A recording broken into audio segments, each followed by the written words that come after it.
Assalamualaikum and good afternoon everyone. So I am Norsha May D. Nonaw, your teacher for this afternoon.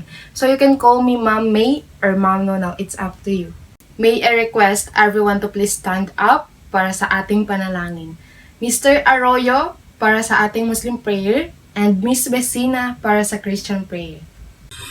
وقال ربكم ادعوني أستجب لكم آمين يا رب العالمين ربنا آتنا في الدنيا حسنة وفي الآخرة حسنة وقنا عذاب النار سبحانك ربك رب العزة أما يصفون وسلام على المرسلين والحمد لله رب العالمين الحمد لله. Okay, to all Christians, let's bow our heads and feel the presence of God.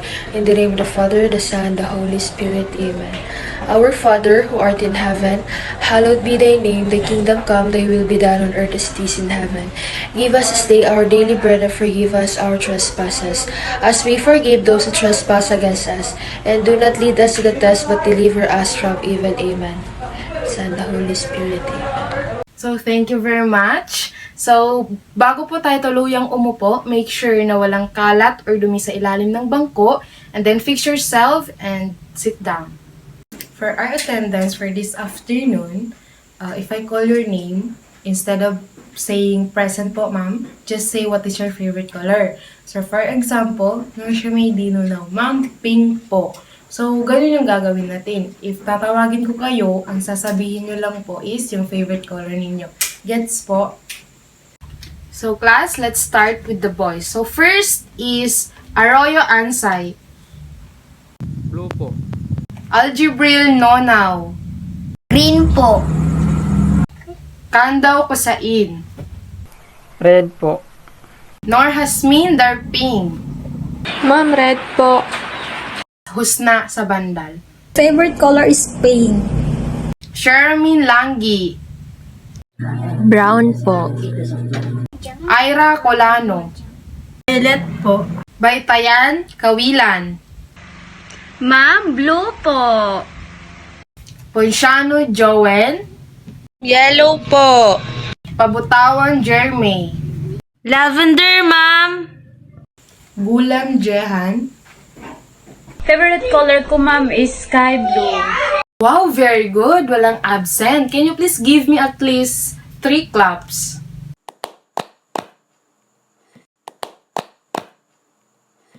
Parang napapansin ko na wala masyado tayong energy. Can you please stand again para sa energizer natin? Para po sa ating energizer, gusto ko po lahat tayo isasayaw at kakanta. Okay po ba? Opo, ma'am. Opo, ma'am.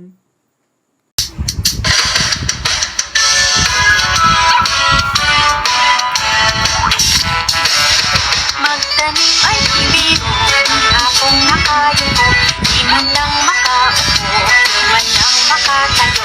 Braso ko'y namamanhin, baywang ko'y nangangawit, hindi ko'y namimitig sa pagkababad sa tubig.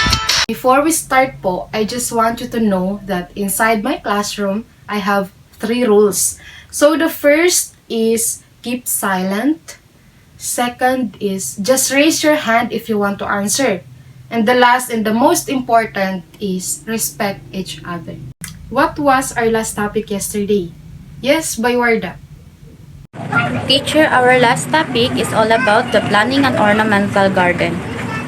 Wow, very good. Nakinig talaga si Baywarda kahapon. Palakpakan naman po natin.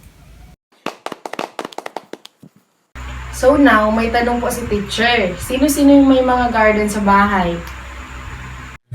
Ako po, ma'am. Yes, ma'am. Ma'am. Yes, Langgi. Ano yung mga garden niyo sa bahay?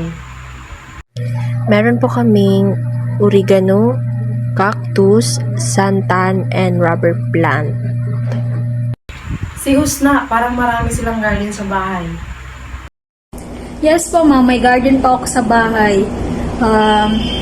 Garden pa ako na halaman na kamatis, sibuyas dahon po. At okra. At iba pa po. Thank you po, ma'am. ang pag-aaralan natin ngayong hapon is tungkol sa putting up a nursery for ornamental plants. So everybody read. Putting up a nursery for ornamental plants. So the lesson objectives of our topic today, we have 3. Putting up a nursery for ornamental plants is an important part of ornamental gardening. It is the nursery where the different kinds of young ornamental plants are planted and grown until they are ready to be transferred into the garden. So, putting up a nursery, when we say nursery, ito yung baby plants pa lang or kakatanim pa lang. And then, tinitake care natin ito siya hanggang sa medyo lumaki na, hanggang sa pwede na siyang i-transplant sa mismong boxes or something area or gardens para mas mabuhay siya ng mas maganda and then mas maaalagaan pa ito. So we have here 5 factors to consider in putting up nursery. So first is the location or tinatawag nilang area. Of course, sa pag-nursery is kailangan natin ng something malaking space na area or magandang location. And then the second one is the type of soil. So sa type of soil, kailangan nating piliin yung lupa na something smooth or soft. And then something tinatawag nilang dirty soil or yung dirty soil, yun yung mas maraming fertilizer na lupa, kagaya na lang sa farm, yung mga marami kang alagang animal. So mas better na din ka kukuha ng lupa. And then the third factor is the shed for propagation. So shed or tinatawag nilang silungan. So sa pag-nursery, kailangan natin silang i-care para mas maalagaan ito ng mabuti.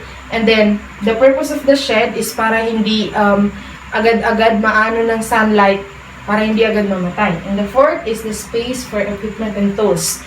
So, sa pag-nursery, dapat ang mga tools or equipment is nasa tabi lang. Or tinatawag nilang parang bodega.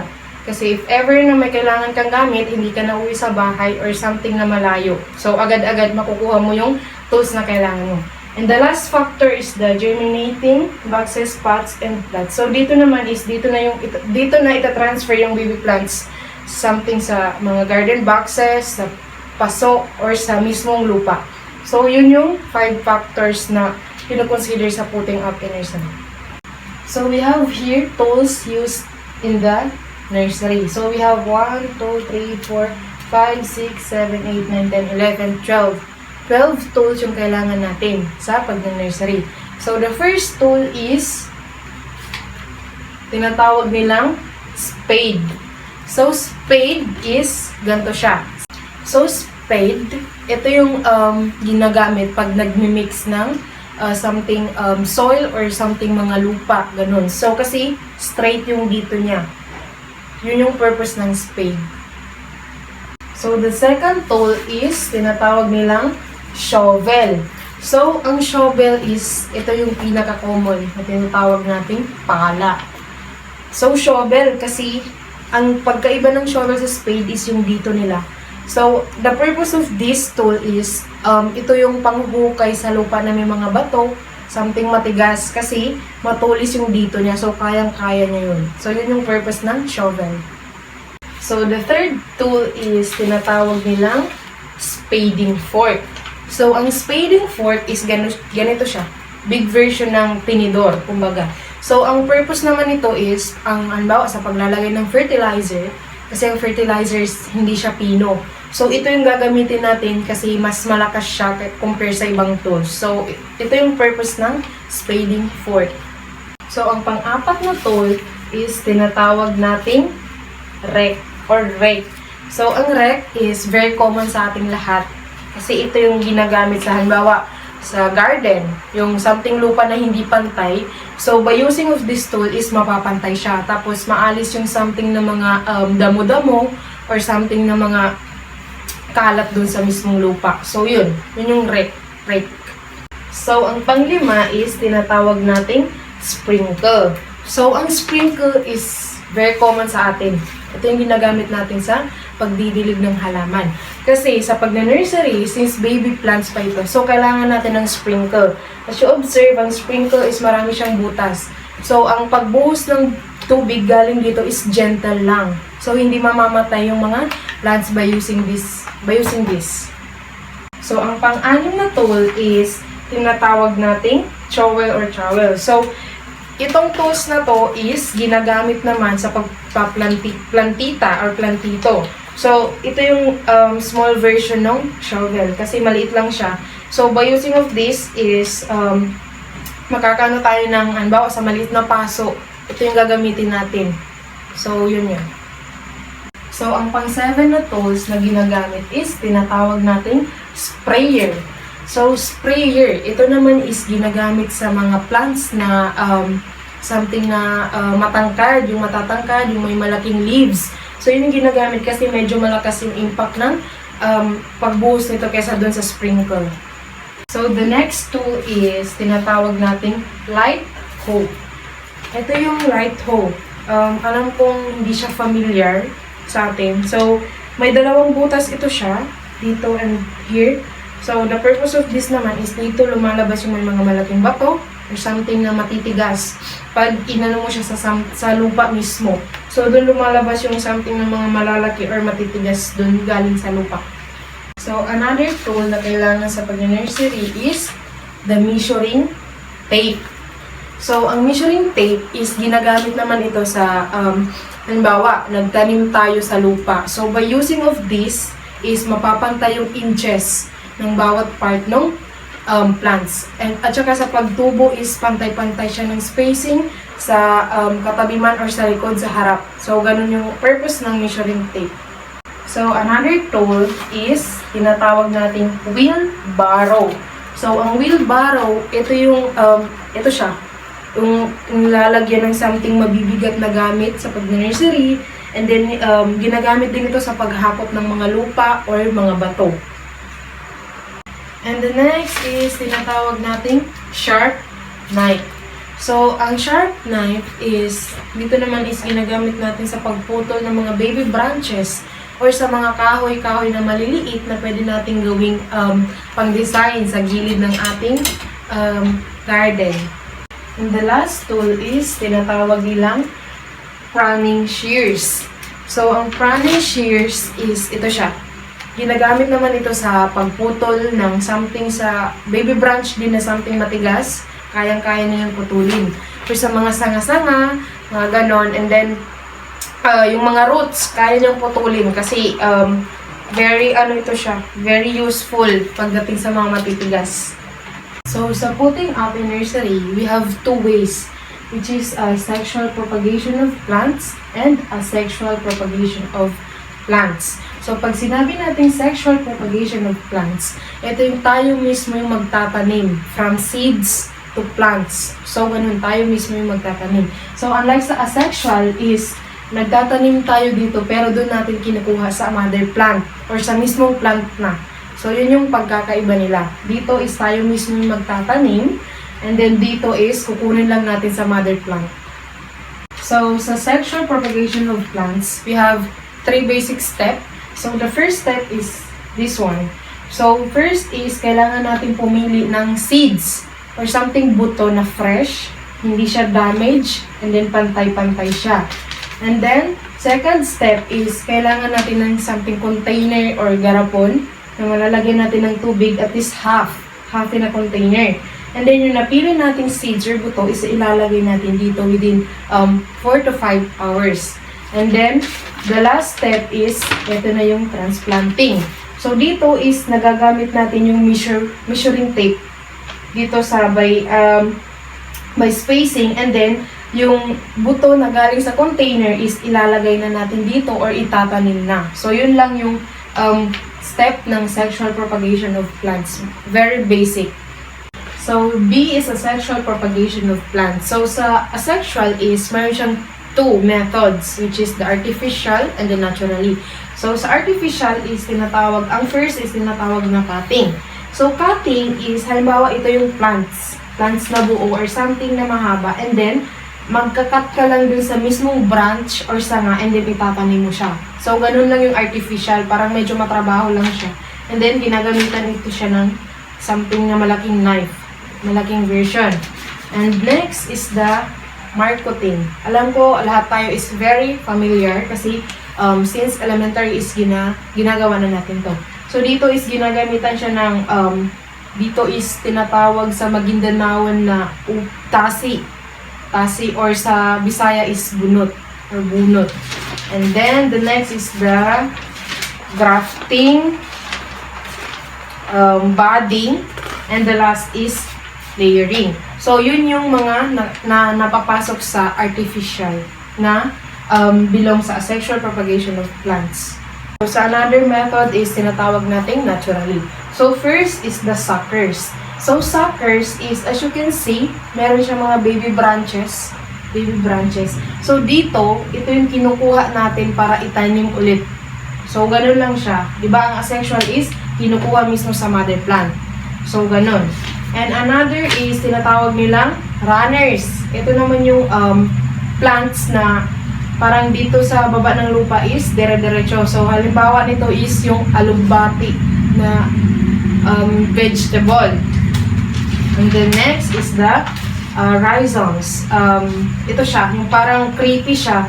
Creepy siya na something tanim, pero ito is ginger or luya. And then the other is bulbs. Bulbs, tinatawag siyang bulbs kasi sa mismo niyang bunga is pabilog siya. So another example of this is singkamas. Singkamas, yung mga ganun siya. And then the next is rootstock. So rootstock, halimbawa is pupunta ka sa may bukid or something bundok, and then may mapapansin ka doon na halaman na parang patay, pero may roots siya. Pwede mo yun siya itanim ulit, and then tutumbo siya. And last is the leaves. So sa leaves, ito yung example nito is yung mga orchids. Diba? Yung orchids is kahit dahon lang, ilagay natin siya sa bato or sa uling or sa sanga, is nabubuhay na siya. So yun lang. So, naintindihan po ba? So, I hope na lahat is nakinig at may natutunan. So, may tanong si teacher. May tanong si teacher na tatlo. So, first is, what is the difference between sexual and asexual propagation of plants? Oh, yes, Ajin. Ang sexual propagation po is tayo mismo ang magtatanim, like galing sa seeds. Asexual naman po is magtatanim tayo pero kukunin natin sa mother plants or sa mga malalaking tanim. Wow, very good. Sobrang galing ni sa Jade. And my second question is, why do we need to do putting up a nursery? Oh, yes, Joel. Para po mabigyan ng tamang pag-aalaga at mabantayan ng maayos. Wow, magaling din si Joel. And my last question is, ano yung mas prefer ninyong gawin in terms of sa pagtatanim? Sexual ba or asexual? Yes, Usop. Sexual propagation po kasi mas madaling gawin at enjoy. Magaling. Lahat tayo ay may natutunan at may nalalaman about sa putting up nursery. So ngayon, gusto ni teacher is kunin niyo po yung pencil ay yung ballpen natin at may sasagutan po kayo. Tapos na po ba? So yeah, pwede niyo pong ipas sa in front and then ipas sa akin. So ngayon, bago tayo umuwi, may ipapadala si teacher or may assignment tayo para bukas. So gusto ko bring at least 10 pieces of seeds or mga buto kasi gagawin natin yung process ng sexual propagation of plants. So, naintindihan po ba? Opo, ma'am. Yes, ma'am. Opo, ma'am. Very good. So, may I request everyone to please stand. And goodbye, class. And take care and see you tomorrow.